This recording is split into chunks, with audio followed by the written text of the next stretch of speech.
নারীকে তর্কে মানায় না, নারীকে হতে হবে শান্ত স্বভাবের ও বিনয়ী। নারীর সৌন্দর্য শুধু তার মুখমণ্ডলে নয়, বরং তার আচরণ, কথাবার্তা ও ব্যবহারে ফুটে ওঠে।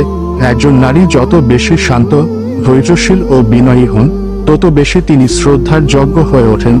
সমাজে, পরিবার থেকে শুরু করে কর্মক্ষেত্র, সব জায়গায় একজন নারীর নম্রতা ও সংযম তার প্রকৃত শক্তি হিসেবে কাজ করে।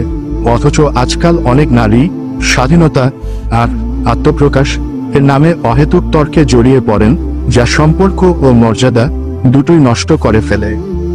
নারী ও তর্ক সম্পর্কের ভারসাম্য হারায়। তর্ক স্বাভাবিকভাবে উত্তেজনা বাড়ায়, বিশেষ করে দাম্পত্য বা পারিবারিক সম্পর্কে নারী যদি অহেতুক তর্কে জড়িয়ে পড়েন, তা সম্পর্ককে দুর্বল করে দেয়।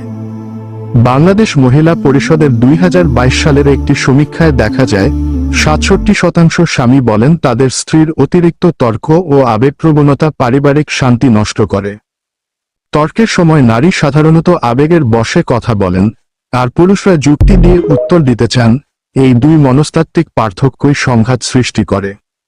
মনোবিজ্ঞানী ড. শবনম ফেরদৌস, ঢাকা বিশ্ববিদ্যালয়, সমাজবিজ্ঞান বিভাগ, তার গবেষণায় দেখিয়েছেন, যেসব নারী ধৈর্য ধরে নম্রভাবে নিজের মত প্রকাশ করেন, তাদের সংসার জীবনের সুখ ও মানসিক স্থিতি তুলনামূলকভাবে বেশি। শান্ত ও বিনয়ী নারীর শক্তি বিনয় কোনো দুর্বলতা নয়, বরং এটি এক ধরনের মহত্ব।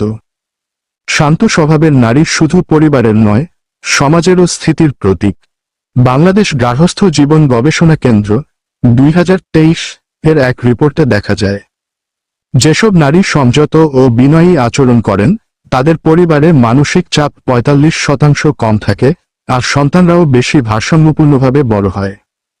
ধর্মীয় দৃষ্টিকোণ থেকেও শান্ত স্বভাবের নারীকে সবচেয়ে মর্যাদাপূর্ণ বলা হয়েছে। ইসলামে বলা হয়েছে, সবচেয়ে উত্তম নারী সে, যে তার স্বামীর প্রতি বিনয়ী ও শ্রদ্ধাশীল থাকে। তিরমিজি শরীফ।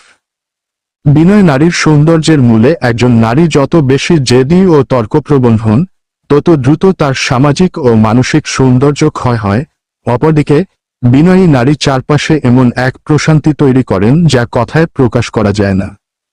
মনোবিজ্ঞানী ড. তানভীর আহমেদ, রাজশাহী বিশ্ববিদ্যালয়, এক গবেষণায় বলেন, নরম স্বরে কথা বলা, শ্রবণশীল মনোভাব ও সহমর্মিতা, এই তিনটি গুণের মাধ্যমে নারী সহজেই অন্যের মন জয় করতে পারেন।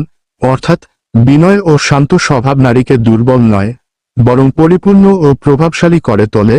তর্কে জয়ী হয়ে কেউ শ্রদ্ধা পায় না, কিন্তু বিনয় সবাই মুগ্ধ হয়।